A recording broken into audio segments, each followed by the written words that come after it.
Europe Trump ವಿರುದ್ಧ ದಂಗೆಯ ಕಹಳೆಯನ್ನು ಮೊಳಗಿಸಿದೆ. ದಾವೋಸ್ನಲ್ಲಿ ನಡೆದಂಥ ವಿಶ್ವ ಆರ್ಥಿಕ ವೇದಿಕೆಯಲ್ಲಿನ ಕೆನಡಾ ಪ್ರಧಾನಿ ಮಾರ್ಕ್ ಕಾರ್ನಿ ಭಾಷಣವನ್ನು ಅತ್ಯಂತ ಗಮನಾರ್ಹ ಭಾಷಣಗಳಲ್ಲಿ ಒಂದು ಅಂತ ಪರಿಗಣಿಸಲಾಗ್ತಾ ಇದೆ. ಟ್ರಂಪ್ ಅಧಿಕಾರದ ಎದುರು ಕಡಿಮೆ ಅಧಿಕಾರ ಹೊಂದಿರುವವರ ಶಕ್ತಿ ಅವರ ಪ್ರಾಮಾಣಿಕತೆಯಲ್ಲಿದೆ ಅಂತ ಕಾರ್ನಿ ಹೇಳಿದ್ದಾರೆ. ಇದರೊಂದಿಗೆ ಅವರು ಟ್ರಂಪ್ ಎದುರಿಗೆ ಉಳಿದವರು ಮೌನವಾಗಿರಬೇಕು ಅನ್ನುವಂಥ ಒಂದು ಭಯವನ್ನ ಒಡೆದಿದ್ದಾರೆ. ಟ್ರಂಪ್ ಏನೇ ಹೇಳಿದ್ರು, ಎಷ್ಟೇ ಅವಮಾನಿಸಿದ್ರು, ಮೌನವಾಗಿರುವ ಮೋದಿ ಸರ್ಕಾರಕ್ಕೆ ಕಾರ್ನಿ ಮಾತಿನಲ್ಲಿ ಖಂಡಿತವಾಗಿಯೂ ಒಂದು ಪಾಠ ಇದೆ. ಕಾರ್ನಿ ಅವರ ಭಾಷಣ ಪ್ರಪಂಚದಾದ್ಯಂತ ಪ್ರತಿಧ್ವನಿಸಿದೆ. ಇದು ಪರಿವರ್ತನೆಯ ಸಮಯ ಅಲ್ಲ, ಬದಲಿಗೆ ಛಿದ್ರವಾಗುವ ಸಮಯ. ಇಡೀ ರಚನೆ ಬಿರುಕು ಬಿಟ್ಟಿದೆ. ಇದು ವ್ಯವಸ್ಥೆಗಳ ಅಂತ್ಯದ ಸಮಯ ಅಂತ ಕಾರ್ನಿ ಎಚ್ಚರಿಸಿದ್ದಾರೆ. ತಮ್ಮ ಭಾಷಣದಲ್ಲಿ ಕಾರ್ನಿ ಮಹಾಶಕ್ತಿಗಳಿಂದ ಮಧ್ಯಮ ಶಕ್ತಿಗಳವರೆಗೆ ಪ್ರತಿಯೊಬ್ಬರ ಇತಿಹಾಸವನ್ನ ವಿವರಿಸಿದ್ರು, ಮತ್ತೆ ಸವಾಲುಗಳನ್ನು ಪಟ್ಟಿ ಮಾಡಿದ್ರು. ಮಾರ್ಕ್ ಕಾರ್ನಿ ಸ್ವಂತ ಲಾಭಕ್ಕಾಗಿ ಎಲ್ಲರೂ ಮೌನವಾಗಿದ್ದಂತಹ ಸುಳ್ಳಿನ ಉದಾಹರಣೆಯನ್ನು ಉಲ್ಲೇಖ ಮಾಡಿದ್ರು. ಆದರೆ ಈಗ ಆ ಸುಳ್ಳು ಎಲ್ಲರ ಗಂಟಲಿಗೆ ಮುಳ್ಳಾಗ್ತಾ ಇದೆ ಅನ್ನೋದ್ರ ಕಡೆಗೆ ಗಮನ ಸೆಳೆದ್ರು. It seems that every day we're reminded that we live in an era of great power rivalry, that the rules-based order is fading, that the strong can do what they can and the weak must suffer what they must. And this aphorism of Thucydides is presented as inevitable, as the natural logic of international relations reasserting itself. And faced with this logic, there is a strong tendency for countries to go along to get along, to accommodate, to avoid trouble, to hope that compliance will buy safety. Carney ಅವರ Davos ಭಾಷಣವನ್ನ ಈಗ ವಿಶ್ವಾದ್ಯಂತ ಚರ್ಚೆ ಮಾಡಲಾಗ್ತಾ ಇದೆ. France, Belgium, Germany, Denmark ಮತ್ತೆ ಕೆನಡಾದ ಅಧ್ಯಕ್ಷರು ಮತ್ತೆ ಪ್ರಧಾನಿಯ ಮಾತುಗಳನ್ನ ಕೇಳಿದಾಗ ಟ್ರಂಪ್ ಕ್ರಮಗಳನ್ನು ವಿರೋಧ ಮಾಡೋದು ಸಾಧ್ಯ ಇದೆ ಅನ್ನೋದು ಸ್ಪಷ್ಟ ಆಗುತ್ತೆ. ಕೆನಡಾದಂತಹ ಮಧ್ಯಮ ಶಕ್ತಿಯ ದೇಶ ಅಸಹಾಯಕ ಅಲ್ಲ ಅಂತ ಕಾರ್ನಿ ಹೇಳ್ತಾ ಇದ್ದಾರೆ. ಗ್ರೀನ್ಲ್ಯಾಂಡ್ಗಿಂತ ಮೊದಲು ಯುರೋಪಿಯನ್ ರಾಷ್ಟ್ರಗಳು ವೆನೆಜುವೆಲಾದ ಬಗ್ಗೆ ಇದೇ ರೀತಿ ಜಾಗರೂಕವಾಗಿದ್ರೆ ಗ್ರೀನ್ಲ್ಯಾಂಡ್ನ ಬಗ್ಗೆ ಟ್ರಂಪ್ ಧೈರ್ಯ ಇಷ್ಟೊಂದು ಹೆಚ್ಚಾಗ್ತಾ ಇರಲಿಲ್ಲ ಅಂತ ಕಾರ್ನಿ ಅವರು ಹೇಳ್ತಾ ಇದ್ದಾರೆ. ಅವರು ಎಲ್ರಿಗೂ ಗೋಚರಿಸುವ ಆದರೆ ಯಾರೂ ಹೇಳೋದಿಕ್ಕೆ ಬಯಸದ ಸತ್ಯವನ್ನ ಹೇಳಿದ್ರು. ಪ್ರಪಂಚದಾದ್ಯಂತದ ಅಧ್ಯಕ್ಷರು ಮತ್ತೆ ಪ್ರಧಾನಮಂತ್ರಿಗಳ ಭಾಷಣಗಳನ್ನ ಕೇಳಿದ್ರೆ ಇದು ಮೌನವಾಗಿರುವಂತಹ ಸಮಯ ಅಲ್ಲ ಅನ್ನೋದು ಸ್ಪಷ್ಟ ಆಗಿದೆ. ಟ್ರಂಪ್ ಎದುರು ತಲೆಬಾಗುವಂತ ಇದೇ ಯುರೋಪಿಯನ್ ನಾಯಕರನ್ನ ನೋಡಿ ಜಗತ್ತು ನಗ್ತಾ ಇತ್ತು. ಈಗ ಅವರು ಟ್ರಂಪ್ ನೀತಿಗಳ ವಿರುದ್ಧ ಮಾತಾಡೋದಕ್ಕೆ ಪ್ರಾರಂಭ ಮಾಡಿದ್ದಾರೆ. ಯಾವುದೇ ಪ್ರಜಾಪ್ರಭುತ್ವದಲ್ಲಿ ಸ್ವಾಭಿಮಾನ ಅತ್ಯಂತ ಅಮೂಲ್ಯವಾದದ್ದು. ಯುರೋಪ್ ಟ್ರಂಪ್ ಅವರ ಕರುಣಾಜನಕ ಗುಲಾಮನಾಗೋದಕ್ಕೆ ಸಾಧ್ಯ ಇಲ್ಲ. ಗ್ರೀನ್ಲ್ಯಾಂಡ್ನ ಮೇಲಿನ ಟ್ರಂಪ್ನ ಒತ್ತಾಯ ಯುರೋಪ್ ಅನ್ನ ಜಾಗೃತಗೊಳಿಸಿದೆ. ಯುರೋಪ್ ತನ್ನ ಭದ್ರತೆಗಾಗಿ ನೆಟೋ ಮತ್ತೆ ಅಮೆರಿಕವನ್ನು ಅವಲಂಬಿಸಿತ್ತು. ಅದು ಮಾತ್ರ ಅಲ್ಲದೆ ಅದು ಅಮೆರಿಕ ಮಾಡಿದಂಥ ಹಲವು ಪಾಪಗಳಲ್ಲಿ ಭಾಗಿಯಾಗಿತ್ತು. ಯುರೋಪ್ ಸುಳ್ಳಿನ ಆಧಾರದ ಮೇಲೆ ಅಫ್ಘಾನಿಸ್ತಾನ್ ಮತ್ತೆ ಇರಾಕ್ ಅನ್ನ ಸುತ್ತುವರೆದು ನಾಶ ಮಾಡುವಲ್ಲಿ ಅಮೆರಿಕವನ್ನ ಬೆಂಬಲಿಸಿತು. ಇವತ್ತು ಅದೇ ಯುರೋಪ್ ಇರಾಕ್ ಮತ್ತೆ ಅಫ್ಘಾನಿಸ್ತಾನದಂಥದ್ದೇ ಪರಿಸ್ಥಿತಿಯಲ್ಲಿದೆ. ಬ್ರಿಟನ್ನಿಂದ ಹಿಡಿದು ಎಲ್ಲಾ ದೇಶಗಳು ಅಮೆರಿಕದ ಸುಳ್ಳಿನ ಕಥೆಗಳನ್ನು ಬೆಂಬಲಿಸ್ತಾ ದಾಳಿಗಳಲ್ಲಿ ಭಾಗಿಯಾದವು. ಬಾಂಬ್ ದಾಳಿಯಲ್ಲಿ ಲಕ್ಷಾಂತರ ಜನರು ಕೊಲ್ಲಲ್ಪಟ್ಟರು. ಇಡೀ ದೇಶಗಳನ್ನ ಸ್ಮಶಾನಗಳಾಗಿ ಪರಿವರ್ತಿಸಲಾಯಿತು. ಈಗ ಜಾಗತಿಕ ನಾಯಕರಲ್ಲಿ ಯಾರಿಗೂ ಹೇಳೋದಿಕ್ಕೆ ಧೈರ್ಯವಿಲ್ಲದನ್ನ ಕಾರ್ನಿ ಅವರು ದಾವೋಸ್ನಲ್ಲಿ ಹೇಳಿದರು. ನಿಯಮಗಳ ಮೇಲೆ ನಿರ್ಮಿಸಲಾದಂತಹ ಅಂತಾರಾಷ್ಟ್ರೀಯ ವ್ಯವಸ್ಥೆ ಭಾಗಶಃ ಸುಳ್ಳು ಅಂತ ಕಾರ್ನಿ ಹೇಳಿದ್ದಾರೆ. ನಿಯಮಗಳ ಆಧಾರಿತ ವ್ಯವಸ್ಥೆ ಮರೆಯಾಗ್ತಾ ಇದ್ದು ಬಲಿಷ್ಠರು ತಮ್ಮ ಇಷ್ಟ ಬಂದಾಗ ಮಾಡ್ತಾರೆ. ಆದರೆ ಅದರ ಪರಿಣಾಮವನ್ನು ದುರ್ಬಲರು ಅನುಭವಿಸಬೇಕಾಗಿದೆ ಅಂತ ಹೇಳಿದ್ದಾರೆ. ಪ್ರಬಲರು ಈ ನಿಯಮಗಳನ್ನು ತಮ್ಮ ಸ್ವಂತ ಲಾಭಕ್ಕಾಗಿ ಬಳಸಿಕೊಂಡ್ರು. ಬಲಿಪಶುವಿನ ಗುರುತು ಆಧರಿಸಿ ಅಂತಾರಾಷ್ಟ್ರೀಯ ಕಾನೂನು ಜಾರಿಗೊಳಿಸೋದನ್ನ ಮುಂದುವರೆಸಿದ್ರು ಅಂತ ಕಾರ್ನಿ ಅವರು ಹೇಳಿದ್ದಾರೆ. ನಿಯಮಗಳ ಮೇಲೆ ನಿರ್ಮಾಣ ಮಾಡಲಾದಂಥ ವ್ಯವಸ್ಥೆ ಟ್ರಂಪ್ ಆಗಮನದ ನಂತರ ನಾಶ ಆಗಲಿಲ್ಲ. ಅದು ಮೊದಲು ಇರಲಿಲ್ಲ, ಅದು ಈಗಾಗಲೇ ನಾಶ ಆಗಿತ್ತು. ಇದು ಈಗಾಗಲೇ ವಂಚನೆ ಆಗಿತ್ತು. ಯುರೋಪಿಯನ್ ಒಕ್ಕೂಟ, ಬ್ರಿಟನ್ ಮತ್ತೆ ಕೆನಡಾಗಳು ಈ ಒಂದು ಸುಳ್ಳನ್ನ ಮುಚ್ಚಿ ಹಾಕ್ತಾನೆ ಇದ್ವು. ಯಾಕಂದ್ರೆ ಅವು ಕೂಡ ಅದರಿಂದ ಪ್ರಯೋಜನವನ್ನ ಪಡಿತಾ ಇದ್ವು. ಗಾಜಾ ಬಿಕ್ಕಟ್ಟಿನ ಸಮಯದಲ್ಲಿ ಜಗತ್ತು ಅದನ್ನ ನೋಡ್ತು. ಯಾವುದೇ ದೇಶ ಅಮೆರಿಕ ಮತ್ತೆ ಇಸ್ರೇಲ್ ಅನ್ನ ತಡೆಯೋದಿಕ್ಕೆ ಸಾಧ್ಯ ಆಗಲಿಲ್ಲ. ಗಾಜಾವನ್ನ ರಕ್ಷಿಸೋದಿಕ್ಕೆ ಅವರು ತಮ್ಮ ಸೈನ್ಯವನ್ನ ಕಳಿಸೋದಿಕ್ಕೆ ಸಾಧ್ಯ ಆಗಲಿಲ್ಲ. ಯುರೋಪಿಯನ್ ದೇಶಗಳಲ್ಲಿ ಇಸ್ರೇಲ್ ವಿರುದ್ಧ ಪ್ರತಿಭಟನೆಗಳು ಭುಗಿಲೆದ್ದಾಗ ಹಿಂಸಾಚಾರ ಎದುರಿಸಿದ್ರು ಮತ್ತೆ ಪ್ರತಿಭಟನೆಗಳನ್ನು ತಡೆಯುವಂಥ ಪ್ರಯತ್ನಗಳನ್ನು ಮಾಡಲಾಯಿತು. ನಿಯಮಗಳ ಆಧಾರಿತ ಅಂತಾರಾಷ್ಟ್ರೀಯ ವ್ಯವಸ್ಥೆಯನ್ನು ಕಾಪಾಡಿಕೊಳ್ಳೋದಿಕ್ಕೆ ಯುರೋಪ್ ಬಯಸುತ್ತೆ ಅಂತ ಸೂಚಿಸೋದಿಕ್ಕೆ ಏನನ್ನೂ ಮಾಡಲಿಲ್ಲ.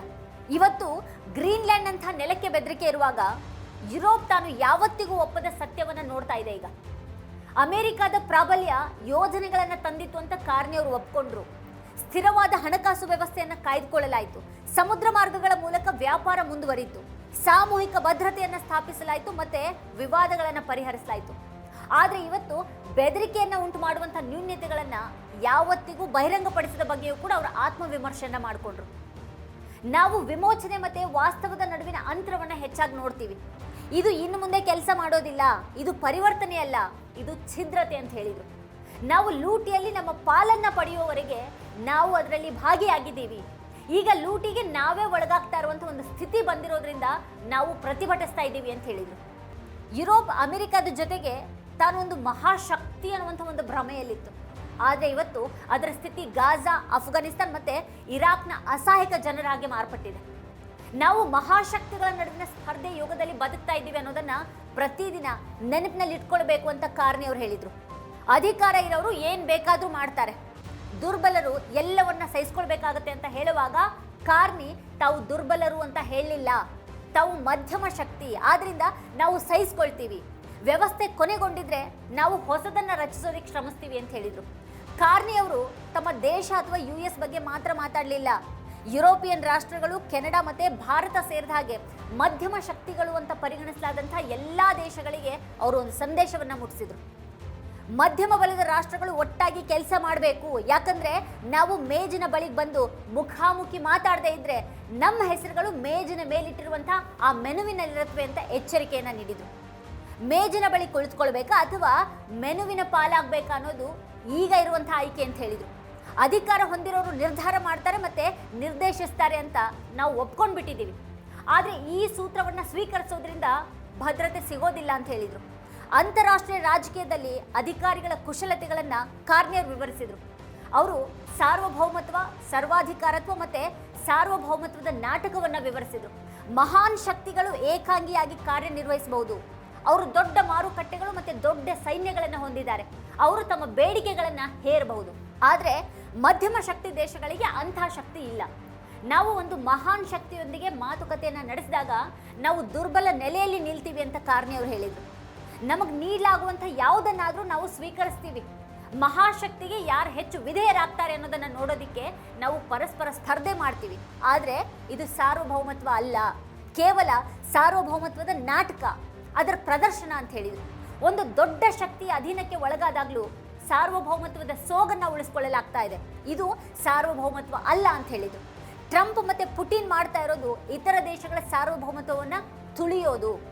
ಯಾವುದೇ ದೇಶ ಅವರ ಅಭಿಯಾನವನ್ನ ಸೇರೋ ಮೂಲಕ ಅಥವಾ ಮೌನವಾಗಿ ಬೆಂಬಲಿಸೋ ಮೂಲಕ ಸಾರ್ವಭೌಮತ್ವವನ್ನು ಪಡೆಯೋದಕ್ಕೆ ಸಾಧ್ಯನೇ ಇಲ್ಲ. ಅವರು ಕೇವಲ ಸಾರ್ವಭೌಮತ್ವ ಅಂತ ನಟಿಸ್ತಾ ಇದ್ದಾರೆ ಅಂತ ಹೇಳಿದ್ರು. ಬ್ರಿಟನ್, ಡೆನ್ಮಾರ್ಕ್ ಮತ್ತೆ ಫ್ರಾನ್ಸ್ಗಳು ಇತರ ದೇಶಗಳನ್ನ ತುಳಿದು ಗುಲಾಮರನ್ನಾಗಿ ಮಾಡಿ ಮತ್ತೆ ವಸಾಹತುವನ್ನಾಗಿ ಮಾಡಿದಂತಹ ಇತಿಹಾಸವನ್ನ ಹೊಂದಿವೆ. ಸಾರ್ವಭೌಮತ್ವದ ವ್ಯಾಖ್ಯಾನ ಮತ್ತೆ ತಿಳುವಳಿಕೆ ಈ ಯುರೋಪಿಯನ್ ದೇಶಗಳಲ್ಲಿ ಹೊರಹೊಮ್ಮಿತು ಮತ್ತೆ ಅದು ಪ್ರಬುದ್ಧವಾಗಿದೆ. ಇವತ್ತು ಇದೇ ಯುರೋಪಿಯನ್ ರಾಷ್ಟ್ರಗಳು US, ರಷ್ಯಾ ಮತ್ತೆ ಚೀನಾದ ವಸಾಹತುಗಳಾಗುವಂತಹ ಬೆದರಿಕೆಯನ್ನು ಎದುರಿಸ್ತಾ ಇವೆ. ಆದ್ರಿಂದ ಅವರು ಸಾರ್ವಭೌಮತ್ವವನ್ನ ಮರುಶೋಧಿಸೋದ್ರ ಬಗ್ಗೆ ಮಾತಾಡ್ತಾ ಇದ್ದಾರೆ. ಇದು ಸಾರ್ವಭೌಮತ್ವವನ್ನ ಪುನರ್ ನಿರ್ಮಿಸುವಂತಹ ಸಮಯ ಅಂತ ಕಾರ್ನಿ ಅವರು ಹೇಳಿದರು. ಇವತ್ತಿನ ಅನಿಶ್ಚಿತತೆಗೆ ಪ್ರತಿಕ್ರಿಯೆಯಾಗಿ ನಾವು ನಮ್ಮನ್ನ ರಕ್ಷಿಸಿಕೊಳ್ಳೋದಕ್ಕೆ ಶ್ರಮಿಸಬೇಕಾಗಿದೆ. ಇದು ಸಾರ್ವಭೌಮತ್ವಕ್ಕೆ ಹೊಸ ನೆಲೆಯನ್ನ ಸೃಷ್ಟಿ ಮಾಡುತ್ತೆ. ಹಿಂದಿನ ನೆಲೆಯು ನಿಯಮ ಆಧಾರಿತ ಆದೇಶದ ಮೇಲೆ ನಿಂತಿದೆ ಅಂತ ಅವರು ಹೇಳಿದ್ರು. ನಾವೆಲ್ಲರೂ ಒಟ್ಟಾಗಿ ಹೊಸ ವ್ಯವಸ್ಥೆಗಾಗಿ ಶ್ರಮಿಸಬೇಕು. ಸಾರ್ವಭೌಮತ್ವಕ್ಕೆ ಅಗೌರವ ಇವತ್ತು ಸಾಮಾನ್ಯ ಆದಾಗಿದೆ. ಈ ರೀತಿಯಲ್ಲಿ ಸಾರ್ವಭೌಮತ್ವವನ್ನು ಹಾಳು ಮಾಡಿದ್ರೆ ಯಾವುದೇ ದೇಶ ಬೇರೆ ಯಾವುದೇ ದೇಶದ ಮೇಲೆ ದಾಳಿ ಮಾಡ್ತಾನೆ ಇರುತ್ತೆ ಅಂತ ಹೇಳಿದ್ರು. ಆದರೆ ಈ ಸಾರ್ವಭೌಮತ್ವವನ್ನು ಹೇಗೆ ರಕ್ಷಣೆ ಮಾಡಬಹುದು, ಅದರ ಮನ್ನಣೆಯನ್ನ ಹೇಗೆ ಪುನಃಸ್ಥಾಪಿಸಬಹುದು ಅನ್ನೋದು ಪ್ರಶ್ನೆ. ಕಾರ್ನಿಜೆಕ್ ಗಣರಾಜ್ಯದ ತರಕಾರಿ ವ್ಯಾಪಾರಿಯೊಬ್ಬರ ಕಥೆಯನ್ನ ಇಲ್ಲಿ ಉಲ್ಲೇಖ ಮಾಡಿದ್ರು. ಪ್ರತಿದಿನನೂ ತನ್ನ ಅಂಗಡಿಯಲ್ಲಿ ವಿಶ್ವದ ಕಾರ್ಮಿಕರೇ ಒಂದಾಗಿ ಅಂತ ಬರೆದಂಥ ಫಲಕವನ್ನ ನೇತು ಹಾಕಿರ್ತಾ ಇದ್ದಂಥ ಆ ತರಕಾರಿ ವ್ಯಾಪಾರಿ ಸ್ವತಃ ತಾನೇ ಅದನ್ನ ನಂಬಲಿಲ್ಲ, ಯಾರು ಅದನ್ನ ನಂಬಲಿಲ್ಲ. ಆದ್ರೆ ತೊಂದರೆ ತಪ್ಪಿಸೋದಿಕ್ಕೆ ಅವನದನ್ನ ನೇತು ಹಾಕ್ತಾ ಇದ್ದ. ಇತರರು ಅದನ್ನೇ ಮಾಡಿದ್ರು. ಅಂದ್ರೆ ಸಾಮಾನ್ಯ ಜನರು ಕೂಡ ಪ್ರತಿದಿನ ಈ ಒಂದು ಸುಳ್ಳಿನಲ್ಲಿ ಭಾಗವಹಿಸಿದ್ರು ಅಂತ ಕಾರ್ನಿ ಹೇಳಿದ್ರು. ಒಬ್ಬ ವ್ಯಕ್ತಿಯಾದ್ರೂ ಇಂಥ ಸುಳ್ಳಿನ ನಾಟಕದಲ್ಲಿ ಭಾಗವಹಿಸೋದನ್ನ ನಿಲ್ಲಿಸಿ ಸುಳ್ಳನ್ನ ಸುಳ್ಳು ಅಂತ ಕರೆದ್ರೆ ವ್ಯವಸ್ಥೆಯ ಭ್ರಮೆ ಮತ್ತೆ ಅದರ ಶಕ್ತಿ ಕುಸಿಯೋದಕ್ಕೆ ಪ್ರಾರಂಭ ಆಗುತ್ತೆ ಅನ್ನುವಂಥ ಒಂದು ಅದ್ಭುತ ಹೇಳಿಕೆಯನ್ನ ಕಾರ್ನಿ ನೀಡಿದ್ರು. Every morning, this shopkeeper places a sign in his window. Workers of the world unite. He doesn't believe it. No one does. But he places the sign anyway to avoid trouble, to signal compliance, to get along. And because every shopkeeper on every street does the same, the system persists. Not through violence alone, but through the participation of ordinary people in rituals they privately know to be false. Havel called this living within a lie. The system's power comes not from its truth, but from everyone's willingness to perform as if it were true. And its fragility comes from the same source. When even one person stops performing, when the greengrocer removes his sign, the illusion begins to crack. Friends, it is time for companies and countries to take their signs down. Carney ಈ ಹೇಳಿಕೆಯ ಮೂಲಕ Trump ಜೊತೆಗಿನ ಸಂಬಂಧವನ್ನ ಸುಧಾರಿಸಬೇಕು ಅಂತ ಹೇಳೋದ್ರೊಂದಿಗೆ ಹೋಲಿಸಿದ್ರು. ಸುಳ್ಳಿನಿಂದ ಬದುಕೋದಿಕ್ಕೆ ಸಾಧ್ಯ ಇಲ್ಲ ಅಂತ Carney ಅವರು ಹೇಳ್ತಾರೆ. ಅಮೆರಿಕದೊಂದಿಗೆ ಸೇರಿದ್ರೆ ಇಬ್ಬರಿಗೂ ಪ್ರಯೋಜನ ಆಗುತ್ತೆ, ಆದ್ರೆ ಇದು ಸುಳ್ಳು. ಯಾಕಂದ್ರೆ ಈ ಏಕೀಕರಣ ಅಧೀನತೆಗೆ ತಳ್ಳುತ್ತೆ. ಏಕೀಕರಣದ ಪರಸ್ಪರ ಲಾಭದೊಂದಿಗೆ ಬದುಕೋದಿಕ್ಕೆ ಸಾಧ್ಯ ಇಲ್ಲ ಅನ್ನೋ ಒಂದು ಸತ್ಯವನ್ನ ಅವ್ರು ತೋರಿಸಿದ್ರು. ಕಾರ್ನಿ ಯುರೋಪಿನ ಬಗ್ಗೆಯೂ ಕೂಡ ಅದನ್ನು ಬಹಳ ಸ್ಪಷ್ಟವಾಗಿ ಹೇಳ್ತಾ ಇದ್ದಾರೆ. ಅಮೆರಿಕದೊಂದಿಗೆ ಹೊಂದಾಣಿಕೆ ಮಾಡಿಕೊಳ್ಳುವಂತಹ ರಾಜಕೀಯ ಅವರೆಲ್ಲರ ಸಾರ್ವಭೌಮತ್ವಕ್ಕೆ ಬೆದರಿಕೆ ಆಗ್ತಾ ಇದೆ. ಪ್ರಧಾನಿಯಾಗಿ ಅಧಿಕಾರದಲ್ಲಿರುವಾಗ ಈ ಮಾತುಗಳನ್ನು ಹೇಳೋ ಮೂಲಕ ಕಾರ್ನಿ ಇತಿಹಾಸದ ಮುಖಪುಟದಲ್ಲಿ ತನ್ನನ್ನು ತಾನು ದಾಖಲಿಸಿಕೊಂಡಿದ್ದಾರೆ. ಒಂದು ರೀತಿಯಲ್ಲಿ ಜಗತ್ತು ಬದಲಾಗಿದೆ, ಮತ್ತೆ ಹೊಸದನ್ನ ಯೋಚಿಸಬೇಕು, ಮತ್ತೆ ಹೊಸದನ್ನ ಮಾಡಬೇಕು ಅಂತ ಅವರು ಒಪ್ಕೊಂಡಿದ್ದಾರೆ. ವಿಶ್ವಸಂಸ್ಥೆಯಂಥ ಸಂಘಟನೆಗಳು ಬಹುತೇಕ ಕುಸಿದಿವೆ ಅಂತ ಅವರು ಗಮನಿಸಿದ್ರು. ಕಾರ್ನಿ ಈಗ ಈ ಸಂಸ್ಥೆಗಳಿಗೆ ಪರ್ಯಾಯಗಳ ಬಗ್ಗೆ ಮಾತಾಡ್ತಾ ಇದ್ದಾರೆ. ಮಧ್ಯಮ ಶಕ್ತಿಯ ದೇಶಗಳು ಪರಸ್ಪರ ವಿಭಿನ್ನ ಸಂಬಂಧಗಳನ್ನು ಬೆಳೆಸ್ಕೊಳ್ಬೇಕು ಅಂತ ಅವ್ರು ಪ್ರಸ್ತಾಪ ಮಾಡ್ತಾ ಇದ್ದಾರೆ. ನಾವು ಹೆಚ್ಚು ಗೋಡೆಗಳನ್ನು ನಿರ್ಮಿಸೋದ್ರಿಂದ ದುರ್ಬಲರಾಗ್ತೀವಿ. ರಕ್ಷಣಾತ್ಮಕ ಗುರಾಣಿಯನ್ನು ನಿರ್ಮಿಸೋದಕ್ಕೆ ನಾವೆಲ್ಲರೂ ಕೂಡ ಒಟ್ಟಾಗಿ ಕೆಲಸ ಮಾಡಬೇಕು ಅಂತ ಅವ್ರು ಹೇಳಿದರು. ಕೆನಡಾದ ಪ್ರಧಾನಮಂತ್ರಿಯ ಭಾಷಣದಿಂದ ಒಂದು ದೇಶದ ಪ್ರಧಾನಿ ಇವತ್ತಿನ ಸಮಯವನ್ನು ಹೇಗೆ ನೋಡ್ತಾರೆ ಅನ್ನೋದನ್ನು ತಿಳಿಬಹುದು. ಟ್ರಂಪ್ ಆಗಮನದ ನಂತರ ಕೆನಡಾದೊಂದಿಗೆ ಉದ್ವಿಗ್ನತೆ ಕೂಡ ಉಂಟಾಯಿತು. ಮತ್ತೆ ಕೆನಡಾ ಟ್ರಂಪ್ ಅವರ ಪ್ರತಿಯೊಂದು ಸುಂಕಗಳಿಗೆ ಪ್ರತಿಕ್ರಿಯೆಯನ್ನು ನೀಡಿತು. ಕೆನಡಾವನ್ನ ಮಧ್ಯಮ ಶಕ್ತಿ ಅಂತ ಪದೇ ಪದೇ ಪ್ರತಿಪಾದಿಸೋದು ನಡೀತು. ಕೇವಲ 3 ಮಹಾಶಕ್ತಿಗಳಿವೆ, ಅಮೆರಿಕ, ರಷ್ಯಾ ಮತ್ತೆ ಚೀನಾ. ನಂತರದ ಶಕ್ತಿಗಳನ್ನ ಮಧ್ಯಮ ಶಕ್ತಿಗಳು ಅಂತ ಪರಿಗಣಿಸಲಾಗುತ್ತೆ. ಕೆನಡಾ ಪ್ರಧಾನಿ ತಮ್ಮ ದೇಶ ಗ್ರೀನ್ಲ್ಯಾಂಡ್ ಮತ್ತೆ ಡೆನ್ಮಾರ್ಕ್ನೊಂದಿಗೆ ನಿಂತಿದೆ ಅಂತ ಹೇಳಿದ್ರು.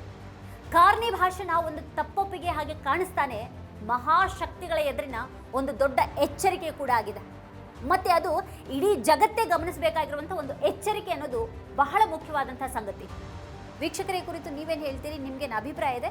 ಅದನ್ನು ವಿಡಿಯೋದ ಕೆಳಗಡೆ ಕಮೆಂಟ್ ಮಾಡಿ ನಮಗೆ ತಿಳಿಸಿ.